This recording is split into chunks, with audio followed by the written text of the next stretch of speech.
ನಮಸ್ಕಾರ. Republic Kannada digital ಎಕ್ಸ್ಪ್ಲೇನರ್ಗೆ ಸ್ವಾಗತ. ನಾನು ಪ್ರವೀಣ್ ರಾಘವ್. ನೋಡಿ, ಈಗ ಇಸ್ರೇಲ್ ಮತ್ತು ಇರಾನ್ ನಡುವೆ ಬಹಳ ದೊಡ್ಡ ಮಟ್ಟದಲ್ಲಿ ಸಂಘರ್ಷ ನಡೀತಾ ಇದೆ. ಇವತ್ತು ಇಸ್ರೇಲ್ ಇರಾನ್ ಮೇಲೆ ಭೀಕರವಾಗಿ ದಾಳಿಯನ್ನು ಮಾಡಿದೆ. ಇರಾನ್ನ 30 ಕಡೆ ಇಸ್ರೇಲ್ ಇವತ್ತು ಮಿಸೈಲ್ ದಾಳಿಯನ್ನು ಮಾಡಿರೋದು. ಹೀಗಾಗಿ ಇರಾನ್ ಇದರ ಪ್ರತೀಕಾರವಾಗಿ ಈಗ ಅಮೆರಿಕ ಮತ್ತು ಇಸ್ರೇಲ್ ಮೇಲೆ ದಾಳಿಯನ್ನು ಮಾಡ್ತಾ ಇದೆ. ಅಮೆರಿಕದ 9 ವಾಯುನೆಲೆಗಳ ಮೇಲೆ ಈಗ ಇರಾನ್ ದಾಳಿಯನ್ನು ಮಾಡಿದೆ. ಇದರ ಪ್ರತೀಕಾರವಾಗಿ ಆರಂಭದಿಂದಲೂ ಕೂಡ ಇರಾನ್ ಮತ್ತು ಇಸ್ರೇಲ್ ನಡುವೆ ವಾಗ್ವಾದಗಳು ಕೂಡ ನಡೀತಾ ಇದ್ವು. ಇವತ್ತು ಅದು ತಾರಕಕ್ಕೇರಿದೆ. ಅದು ದಾಳಿಯಾಗಿ ಪರಿವರ್ತನೆ ಆಗ್ತಾ ಇದೆ. ಇವತ್ತು ಇಸ್ರೇಲ್ ಮತ್ತು ಅಮೆರಿಕ ಅದರ ನೇರ ಟಾರ್ಗೆಟ್ ಆಗಿದ್ದು ಇರಾನ್ನ ಸರ್ವೋಚ್ಚ ನಾಯಕ ಖಮೇನಿ. ಆತನನ್ನು ಗುರಿಯಾಗಿಸಿ, ಆತನ ಕೇಂದ್ರ ಕಚೇರಿಯನ್ನು ಗುರಿಯಾಗಿಸಿ ಇವತ್ತು ದಾಳಿಯನ್ನು ಮಾಡಲಾಗಿತ್ತು. ಇವತ್ತು ದಾಳಿಯನ್ನು ಮಾಡಿದ್ರು. ಈ ವೇಳೆ ಆತ ಏನು ಖಮೇನಿ ಇದಾನಲ್ಲ, ಅವನು ಎಸ್ಕೇಪ್ ಆಗಿದ್ದ. ಅಜ್ಞಾತ ಸ್ಥಳದಲ್ಲಿ ಖಮೇನಿ ಈಗ ಇದ್ದಾರೆ ಅನ್ನೋದು ಗೊತ್ತಾಗ್ತಾ ಇದೆ. ಹೀಗಾಗಿ ಅಲ್ಲಿ ಇರಾನ್ನ 30 ಕಡೆ ಮಿಸೈಲ್ ದಾಳಿಯನ್ನು ಮಾಡಲಾಗಿದೆ. ಕ್ಷಣ ಕ್ಷಣಕ್ಕೂ ಯುದ್ಧದ ಆತಂಕ ಹೆಚ್ಚಾಗ್ತಾ ಇದೆ. ಹೀಗಾಗಿ ಇದರ ಪ್ರತ್ಯುತ್ತರವಾಗಿ ಇರಾನ್ ಕೂಡ ದಾಳಿಯನ್ನು ಮಾಡ್ತಾ ಇದೆ. ಈ ಸಂಘರ್ಷದಿಂದಾಗಿ ಅಂತಾರಾಷ್ಟ್ರೀಯ ಮಟ್ಟದಲ್ಲಿ ಯಾವ ರೀತಿಯಾಗಿ ಮಾರುಕಟ್ಟೆಯಲ್ಲಿ, ಜೊತೆಗೆ ಕಚ್ಚಾ ತೈಲ ಆಗಿರ್ಬೋದು, ಕಚ್ಚಾ ತೈಲದ ಮೇಲೆ ಯಾವ ರೀತಿಯಾಗಿ ಬೆಲೆ ಏರಿಕೆ ಆಗುತ್ತೆ ಇದನ್ನು ನೋಡ್ತಾ ಹೋಗೋಣ. ಬೆಲೆ ಏರಿಕೆ ಆಗುತ್ತೆ ಅನ್ನೋದು ತಜ್ಞರು ಕೂಡ ಹೇಳ್ತಾ ಇದ್ದಾರೆ. ಇದೇ ರೀತಿಯಾಗಿ ಯುದ್ಧದ ಸನ್ನಿವೇಶ ಮುಂದುವರೆದ್ರೆ ವಿಶ್ವದ ಹಲವು ದೇಶಗಳ ಮೇಲೆ ಇದು ಕಚ್ಚಾ ತೈಲದ ಬೆಲೆ ಏರಿಕೆ ಮೇಲೆ ಬಹಳ ದೊಡ್ಡ ಮಟ್ಟದಲ್ಲಿ ಪರಿಣಾಮವನ್ನು ಬೀರುತ್ತೆ.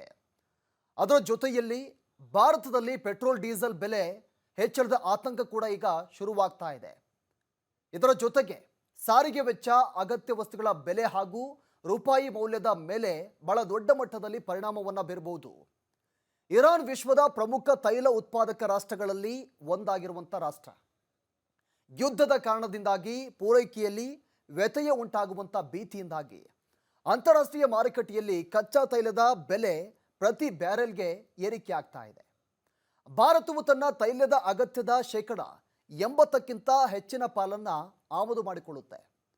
ಕಚ್ಚಾ ತೈಲದ ಬೆಲೆ ಏರಿಕೆಯಾದರೆ ಅದು ನೇರವಾಗಿ ಭಾರತದ ಆರ್ಥಿಕತೆಯ ಮೇಲೆ ಬಹಳ ದೊಡ್ಡ ಮಟ್ಟದಲ್ಲಿ ಪರಿಣಾಮವನ್ನು ಬೀರುತ್ತೆ. ಕೆಂಪು ಸಮುದ್ರದ ಮಾರ್ಗವಾಗಿ ನಡೆಯುವಂಥ ತೈಲ ಸಾಗಾಣಿಕೆಗೆ ಯುದ್ಧದ ಕಾರಣ ಅಡ್ಡಿ ಉಂಟಾದರೆ ವಿಮೆ ಮತ್ತು ಸಾಗಾಣಿಕೆ ವೆಚ್ಚಗಳು ಹೆಚ್ಚಾಗುತ್ತೆ. ಇದು ಅಂತಿಮವಾಗಿ ಇಂಧನದ ಬೆಲೆ ಏರಿಕೆಗೆ ದಾರಿ ಮಾಡಿಕೊಡ್ಬೋದು. ಸದ್ಯಕ್ಕೆ ದೇಶೀಯ ಮಾರುಕಟ್ಟೆಯಲ್ಲಿ ಬೆಲೆ ಏರಿಕೆಯ ಬಗ್ಗೆ ತೈಲ ಕಂಪನಿಗಳು ಯಾವುದೇ ರೀತಿಯಾಗಿ ಅಧಿಕೃತವಾಗಿ ಘೋಷಣೆ ಕೂಡ ಮಾಡಿಲ್ಲ. ಆದರೆ ಜಾಗತಿಕ ಪರಿಸ್ಥಿತಿ ಹದಗೆಟ್ಟರೆ ಮುಂದಿನ ದಿನಗಳಲ್ಲಿ ಬೆಲೆ ಏರಿಕೆ ಅನಿವಾರ್ಯವಾಗಬಹುದು. ಹೀಗಂತ ತಜ್ಞರು ಕೂಡ ತಮ್ಮ ಅಭಿಪ್ರಾಯವನ್ನು ವ್ಯಕ್ತಪಡಿಸ್ತಾ ಇದ್ದಾರೆ. ಈಗ ಸದ್ಯಕ್ಕೆ ಭಾರತದಲ್ಲಿ ಪೆಟ್ರೋಲ್ ಮತ್ತು ಡೀಸೆಲ್ ಬೆಲೆ ಯಾವ ರೀತಿಯಾಗಿದೆ ಅನ್ನೋದನ್ನು ಒಂದೊಂದಾಗೆ ನೋಡ್ತಾ ಹೋಗೋಣ.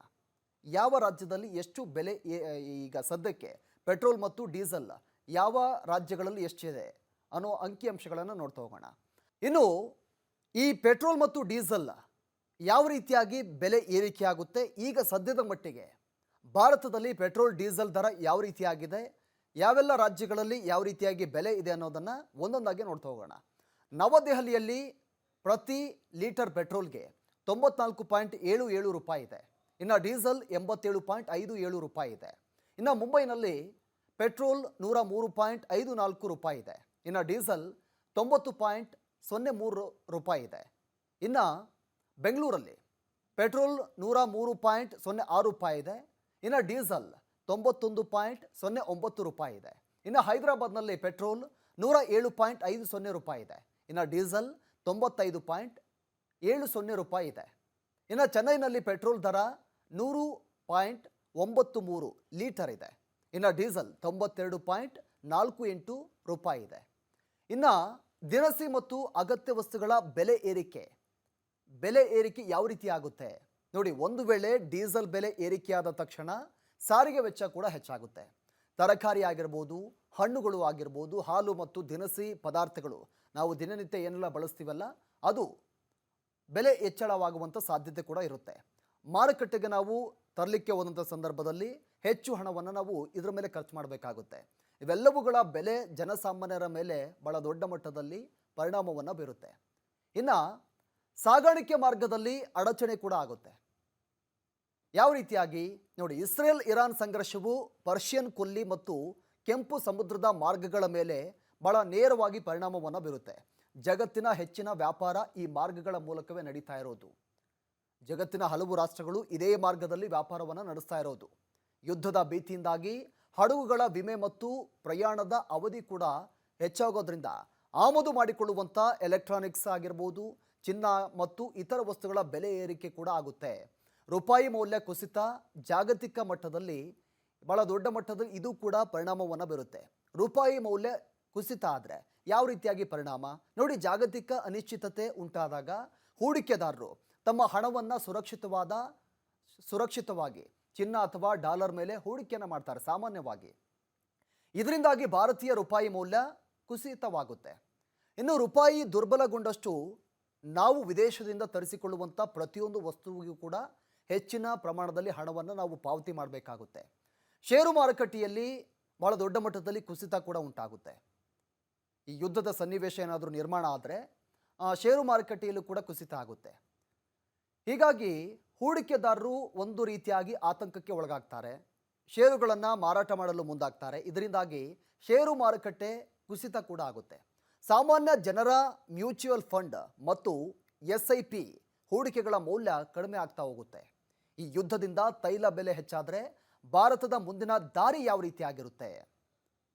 ಒಂದು ವೇಳೆ ತೈಲ ಬೆಲೆ ಏರಿಕೆ ಹೆಚ್ಚಾದರೆ ಹಾಗಾದರೆ ಭಾರತ ನೆಕ್ಸ್ಟ್ ಯಾವ ರೀತಿಯಾಗಿ ಡಿಸಿಷನ್ನ ತೆಗೆದುಕೊಳ್ಳುತ್ತೆ ಅನ್ನೋದು ಬಹಳ ಮುಖ್ಯವಾಗಿ ಇಲ್ಲಿ ಗಮನಿಸ್ಬೋದು. ಇನ್ನು ಉಕ್ರೇನ್ ಯುದ್ಧದ ನಂತರ ರಷ್ಯಾ ಭಾರತಕ್ಕೆ ರಿಯಾಯಿತಿ ದರದಲ್ಲಿ ಕಚ್ಚಾ ತೈಲವನ್ನು ನೀಡ್ತಾ ಇದೆ. ನೋಡಿ, 2026ರ ಆರಂಭದ ವೇಳೆಗೆ ರಷ್ಯಾ ಭಾರತದ ಅತಿದೊಡ್ಡ ತೈಲ ಪೂರೈಕೆದಾರ ರಾಷ್ಟ್ರವಾಗಿ ಮುಂದುವರಿತಾ ಇದೆ. ಇದನ್ನು ಮತ್ತಷ್ಟು ಹೆಚ್ಚಿಸುವಂಥ ಸಾಧ್ಯತೆ ಕೂಡ ಇರುತ್ತೆ. ಹೀಗಾಗಿ ರಷ್ಯಾದಿಂದ ಕಡಿಮೆ ಬೆಲೆಗೆ ತೈಲವನ್ನು ಖರೀದಿ ಮಾಡೋದ್ರಿಂದ ಭಾರತಕ್ಕೆ ವಾರ್ಷಿಕವಾಗಿ ಸುಮಾರು 9 ರಿಂದ 12 ಬಿಲಿಯನ್ ಡಾಲರ್ ವಿದೇಶಿ ವಿನಿಮಯ ಉಳಿತಾಯವಾಗುತ್ತೆ. ಇದು ದೇಶೀಯ ಬೆಲೆಗಳು ಗಗನಕ್ಕೇರದಂತೆ ತಡೆಯಲು ಕೂಡ ತುಂಬ ಸಹಕಾರಿಯಾಗುತ್ತೆ. ಇನ್ನು ಎಥನಾಲ್ ಮಿಶ್ರಣ ಗುರಿಯನ್ನು ಕೂಡ ಈಗ ಕೇಂದ್ರ ಸರ್ಕಾರ ಹೊಂದಿರೋದು. ಏಪ್ರಿಲ್ 1, 2026ರಿಂದ ದೇಶಾದ್ಯಂತ ಪೆಟ್ರೋಲ್ನಲ್ಲಿ 20% ಎಥನಾಲನ್ನು ಮಿಶ್ರಣವನ್ನು ಮಾಡಬೇಕು ಅಂತ ಕಡ್ಡಾಯಗೊಳಿಸಿದೆ. ಇದು ಒಂದು ಕಡೆಯಾದರೆ ರೈತರಿಗೆ ಲಾಭ ಆಗುತ್ತೆ. ಇದು ಹೇಗೆ ನೋಡಿ, ಕಬ್ಬು, ಮೆಕ್ಕೆಜೋಳ ಮತ್ತು ಹಾಳಾದಂಥ ಧಾನ್ಯಗಳಿಂದ ಎಥನಾಲ್ ಉತ್ಪಾದಿಸಲಾಗುತ್ತೆ. ಇದು ತೈಲ ಮತ್ತು ಆಮದು ಅವಲಂಬನೆಯನ್ನು ಕಡಿಮೆ ಮಾಡುತ್ತೆ. ಅದಲ್ಲದೆ ರೈತರಿಗೆ ಹೆಚ್ಚುವರಿಯಾಗಿ ಆದಾಯವನ್ನು ಕೂಡ ತಂದುಕೊಡುತ್ತೆ. ಇನ್ನು ವಿದೇಶಿ ವಿನಿಮಯ ಉಳಿತಾಯ ಕೂಡ ಆಗುತ್ತೆ.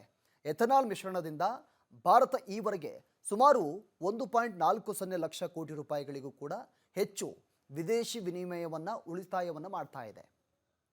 ಇದೆಲ್ಲವೂ ಕೂಡ ಭಾರತದ ಮುಂದಿರುವಂಥ ಒಂದು ಪ್ರಮುಖ ಗುರಿ. ಹೀಗಾಗಿ ಈ ವಿಶ್ವದ ಮೇಲೆ ಈ ಇರಾನ್ ಮತ್ತು ಇಸ್ರೇಲ್ನ ಯುದ್ಧ, ಈ ಸಂಘರ್ಷ ಯಾವ ರೀತಿಯಾಗಿ ಇಡೀ ವಿಶ್ವದ ಮೇಲೆ ಪರಿಣಾಮ ಬೀರುತ್ತೆ ಅನ್ನೋದನ್ನು ನಾನು ಒಂದೊಂದಾಗಿ ಎಕ್ಸ್ಪ್ಲೇನ್ ಮಾಡ್ತಾ ಹೋದೆ. ಕಚ್ಚಾ ತೈಲದ ಮೇಲೆ ಬಹಳ ದೊಡ್ಡ ಮಟ್ಟದಲ್ಲಿ ಪರಿಣಾಮವನ್ನು ಬೀರುತ್ತೆ. ಯುದ್ಧವಾಗಿ ಮುಂದುವರೆದ್ರೆ ಇನ್ನೂ ಸಾಕಷ್ಟು ತೊಂದರೆಗಳಾಗುತ್ತೆ, ಜೊತೆಗೆ ಬೆಲೆ ಏರಿಕೆ ಕೂಡ ಆಗುತ್ತೆ. ಎಲ್ಲ ರಾಷ್ಟ್ರಗಳಿಗೂ ಕೂಡ ಇದು ತೊಂದರೆಯಾಗುತ್ತೆ. ಮುಂದೆ ಏನಾಗುತ್ತೆ, ಈ ಯುದ್ಧದ ಸನ್ನಿವೇಶ, ಈ ಸಂಘರ್ಷದ ಸನ್ನಿವೇಶ ಯಾವ ರೀತಿಯಾಗಿ ಮುಂದೆ ಒಂದು ರೀತಿಯಾಗಿ ವಿಸ್ತರಣೆಯಾಗುತ್ತೆ, ಎಲ್ಲವನ್ನ ಕೂಡ ಕಾದು ನೋಡಬೇಕಾಗಿದೆ. ಇದಾಗಿತ್ತು ಇವತ್ತಿನ ವಿಶೇಷ. ನೋಡ್ತಾ ಇರಿ ರಿಪಬ್ಲಿಕ್ ಕನ್ನಡ, ಇದು ನಿಮ್ಮ ಧ್ವನಿ.